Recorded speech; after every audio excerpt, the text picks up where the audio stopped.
We are here to bring a new type of news show. New insight, new style, and new topics every day. We are New Generation. Bring news just for you. It's Thursday, May 8th here in Seoul. I'm Song Yujin and you're tuning into News Generation. Joining us today is Ki Kim. Happy Thursday and happy Parents Day. Happy Thursday and happy Parents Day. And Julian Kim. Good morning and happy Parents Day. Happy Parents Day too. Now both are here to speak on behalf of those in their 20s and 30s. We're going to begin our show with our keyword news. Our keyword for this Thursday is Human Development Index, or HDI. Now according to the 2025 Human Development Report by the United Nations Development Program, South Korea has been ranked 20th in the world in terms of quality of life, a slight drop from last year's 19th place. While Korea's HDI score actually improved, rising from 0.928 to 0.937, the country's overall ranking dropped by one spot as other nations progressed more quickly. HDI is a comprehensive measure of a nation's development based on life expectancy, education levels, and gross national income per capita. For South Korea, life expectancy is now 84.3 years, expected years of schooling is 16.6 years, and per capita income based on purchasing power parity is about $49,700. So starting with you, Julian, how should we interpret Korea's slight drop in rank despite an improved score? And looking at Korea's life expectancy, income, and also purchasing power parity, are there any particular strengths or challenges that stood out to you? Yeah, well, I would say that we are doing a pretty good job, but the slight drop does really highlight just how competitive the global development truly is. Now, just from the data alone, we can really see just how good the quality of life is here in South Korea. And I do think that for the future, this country should not only just focus on growth, but also sustainable development, especially when we think about work-life balance. So to really keep up the ranking, right? Exactly. What are your thoughts on this finding, Ki? So when you actually take a look at the record of HDI for the past few decades, Korea showed tremendous growth, especially since the 1980s. Managing the 20th is still quite remarkable. And looking at other countries, the US is now at 17th, with two other countries, including New Zealand, Japan at 23rd. So we're competing at the highest level in the world. And even the report says that we have a strong medical program, one of the best education systems in the world. Per capita income might not be the highest, but it still shows a relatively stronger economy and stability. But as we're going through a political turmoil, many countries are concerned. We do need the leadership back as soon as possible and make sure that we stabilize the politics first. Then, like Julian said, we have to look for the sustainability. So maybe we'll see the index or the score go up once we have a new administration, because currently Korea is experiencing a leadership vacuum. And that was our keyword news for this Thursday. So we're now going to move on to our main discussion of the day. Now, May is Family Month here in Korea, as it's packed with days that celebrate the people closest to our hearts. For example, we just had Children's Day this Monday, and today we honor those who raised us. Take a look at the screen for more on today's topic. Today is Parents' Day in Korea, a special occasion to reflect on how much our parents have done for us and to show our gratitude through thoughtful gifts or by spending time together, often over a meal at their favorite restaurant. In light of Parents' Day, today on NewsGen, we're going to dive into how the traditional concept of Hyodo, or filial piety, is evolving today in Korea. So we're going to begin our episode today on a personal note. So starting with you, Ki, you are both a son and also a parent. Yeah. So starting off, how are you planning to spend Parents' Day this year? Well, where am I? I'm right here in the studio, so I got a lot of work to do today. So this year it won't be too big, but normally what I would do is I would give some gift money to my mom, and we would have a meal together. With my son, I haven't gotten it yet, but I'm pretty sure he would make this carnation flower at the kindergarten he goes to and bring it to me later tonight. I can't wait to see. Now that he speaks pretty good Korean, and now he's learning how to write too. So he may write a letter or he may draw something. I'm looking forward to it. Right, and Ki just mentioned carnation flower. flowers, and in Korea, it's kind of like a custom for you to give your parents these red carnation flowers that really express your gratitude to them on Parents' Day. Now, to you, Julian, how are you planning to spend today? Yeah, well, I did not prepare any carnation flowers, but I did prepare some gift money for them.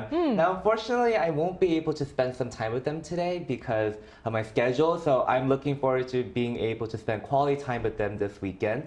And now in America, it actually is Mother's Day on Sunday too, so it does work out for my family too. All right, so as today is Parents' Day, today we're going to also delve into the concept of 효도 or filial piety. Now, this has been a core cultural value in Korea and much of Asia, which is heavily influenced by Confucianism. To give you a bit more of a background explanation, for generations, it was considered a given that children would care for their parents in old age, which is seen as a way of repaying a life's worth of love and sacrifice. But these days, it seems that this dynamic is shifting because recently there has been growing talk around something called a filial piety contract here in Korea. So key for our viewers, what exactly is this and how does this contract sort of work? Yeah, like you said, some of us are maybe familiar with this tradition, but parents raise their children and children grow and naturally parents get old and the children take care of parents. And this is common in Korea or in the Asian regions as they were strongly influenced by Confucianism. It was just a common thing. But recently, there's something called FilialPiety contracts that's taking people's attention. Right. It's a formal agreement where parents bequeath assets in exchange for care and support. So for example, parents inherit a certain amount of assets, normally real estate like apartment or other types of housing.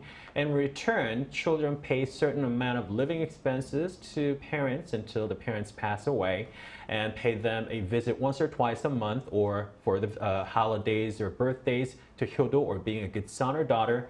And if the children fail to do so, then children have to give back the real estate property that were given.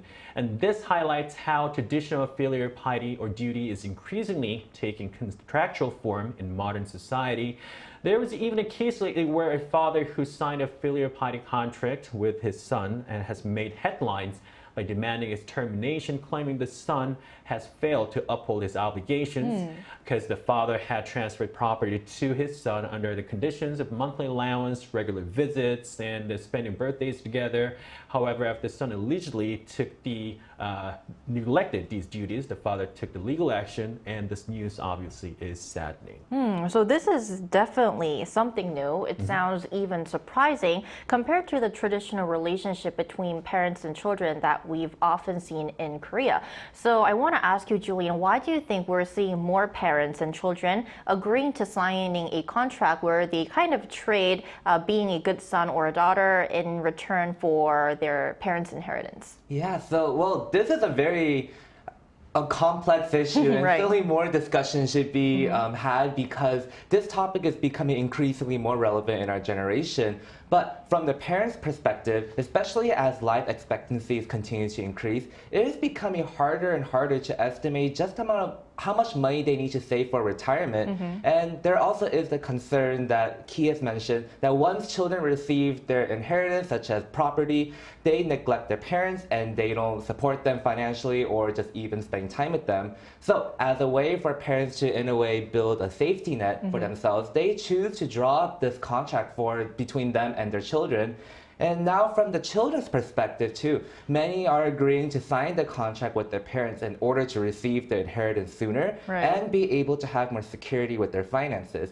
But in reality, there really is only a small number of families that have enough wealth to warrant a formal contract like this. But in situations where children have financial means but still fail to support their parents, there also have been legal cases where parents have filed lawsuit claims to support payments. Right. So we've heard from the parents' perspective and also the children's perspective. Now, to find out how people feel about this, we ran a poll on our Arirang YouTube channel. We asked our viewers, would you be willing to sign a contract that states you'll take care of your parents in return for receiving an inheritance? When we looked at the results, 33% said yes, while 67% said no. And we're going to take a look at 3 comments. Our first comment for this Thursday is by Andrew O. Fei UR. Any contract carries a risk of breach, and with that, the risk of litigation. Why would anyone want to subject their own family members to that? SPC 1982 says, if your child knows compassion, love, respect, and appreciation, he or she would willingly take care of their parents. A contract is unnecessary.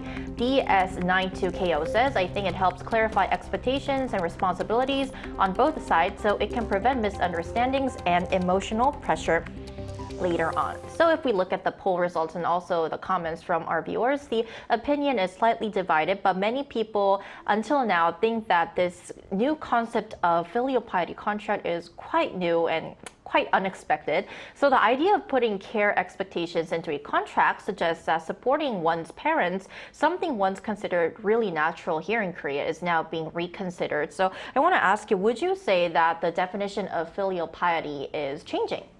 I think so. So what my grandparents or parents thought and what I think or what younger generation think and my son's generation would think would all be completely different. And the number tells you the story. So if you take a look at the screen, according to Statistics Korea, fewer people now believe that the responsibility of caring for elderly parents lies solely with the family. Instead, more people think it should be shared between the family, the government, and society. So as you can see, in 1998, 90% of the people thought the children should take care of the aging parents, and only 8% thought parents should handle their own care. But last year, in 2024, 60% thought it should be shared responsibility between government and family and society. 17% thought parents should handle their own care, and 18% thought it should be relying on the whole family. So traditionally, supporting one's parents in old age was seen as a core value of the filial piety or duty. Parents expect that once their children reached adulthood, they would naturally take on the role of caregiver, just as they had done for their own parents. But things are changing now, so as life expectancy rises, retirement lasts longer, and the burden of support grows heavier. At the same time, the younger generations are struggling to find stable jobs and secure their own future, making it difficult or even unrealistic to prioritize supporting their parents. So this shift reflects broader socioeconomic realities, and in fact, only a small number of elderly parents nowadays say they expect to be supported by their children. Right. So it's a sign that the traditional model of filial piety is definitely changing and maybe needs to evolve to keep up with the times. And in a couple of weeks, it'll mark 2 years since my dad passed away, and I always regret how much I have not done or how much I could have done to pay back to my father. But at the same time, I don't want to leave any burden to my son either, so it's just tough. So the perception is definitely changing here in Korea. Now, for a more broader view and to sample more opinions, after the break, we'll be joined by a young guest from Spain. Stay with us.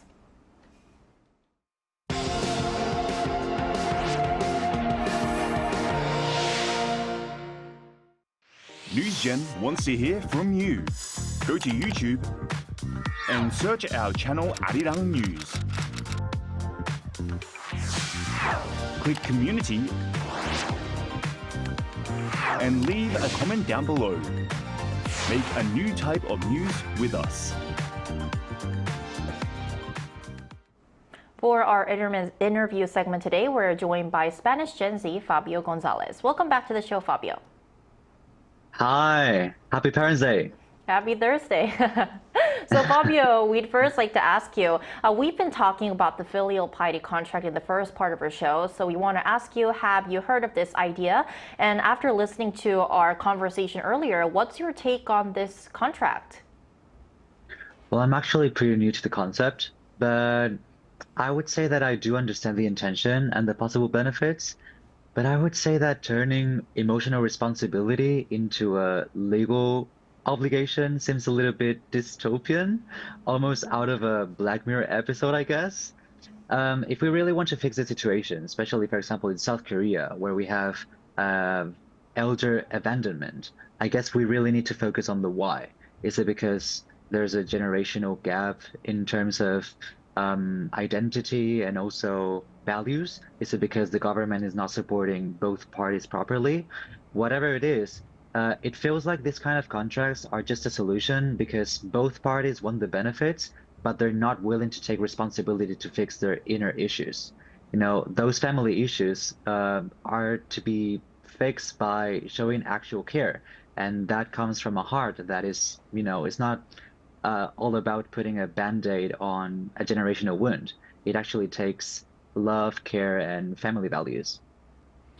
All right, Fabio, thank you for your answer. And it may be a bit early, but looking ahead, how are you planning to support your parents when they retire? And do you imagine living with them or provide the direct care, or are you considering some sort of different options?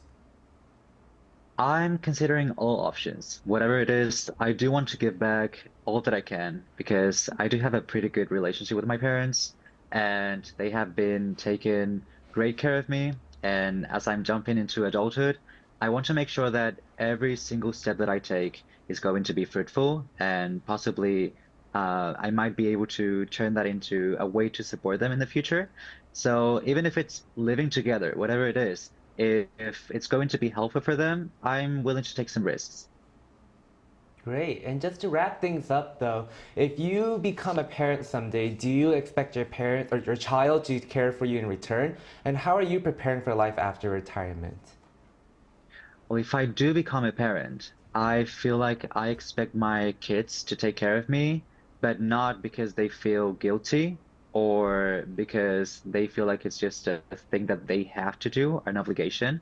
I want them to do it because they want to. And I feel like that's going to take a lot of emotional groundwork and effort from my side to be a good parent and I guess be a cool dad, share ideas, share values, and have a good relationship with them. I feel like care, love, and responsibility comes from the heart. And to achieve that, you really need to set the ground for it.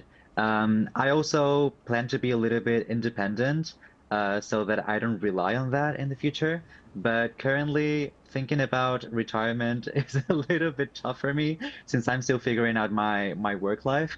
But whatever it is, I just hope that in the future, if I have kids, we keep it cool. All right, Fabio, thank you so much for your time today. Always a great pleasure talking with you. Thank you so much for having me. Thank you. Thank you. Right, so after our discussion today, we can clearly see that the meaning of 효도 or filial piety isn't fixed. It's actually evolving with our times as families, finances, and also our expectations change. So ending off, what does filial piety mean to you? And in other words, what do you think is the best or ideal way to care for your parents? I mean, it's all, I think, emotion. Like this morning, my mom sent me a photo of a flower that my sister has given her in a group chat. And you, on the other hand, is dressed up as a red carnation flower today. So I'm like in a mid-generation. So for me as a son, I would probably stay very traditional, take care of my parents, my mother as much as I can until we're together. And also a father, I would support my kid until he becomes a grown-up. And just like Fabio said, if he can be supportive of me, that's great if he's willing to do that. But otherwise, I wouldn't want to give him any burden, especially financial burden. So there it is. I would probably stay in very Confucianism, me, conservative, traditional way. But you don't want to burden your kid. No, because that's how the society is changing. And yeah, I would stick to that. I see. What about you, Julian? Yeah, well, the relationship between a parent and child, while often very close and loving, is very, very complex too. Now we're gonna add finance to that mix, and each party's expectation just became much more difficult to navigate. So everyone has a unique relationship. Everyone has their own expectations. So there really is no one-size-fits-all answer for this. But for me personally, my goal is just to work hard and be able to support them if needed. But other than that, I just really, if you have the good relationship with your parents, I would say just show your appreciation with them. You never know how much time we have with them, so it's always good to show how much appreciation you have. We are ending on a very lovely note today. Once again, happy Parents' Day to all the parents who are tuning into our show today. And that's all we have for today's episode of News Generation, but we will be back tomorrow, Friday at 10:30 a.m. Korea time. Special thanks to Ki Kim. Thank you. Thank you. And Julian Kim. Thank you for having me. Thank you. And to our viewers, thank you for staying with us, and we'll see you tomorrow. We are News Generation.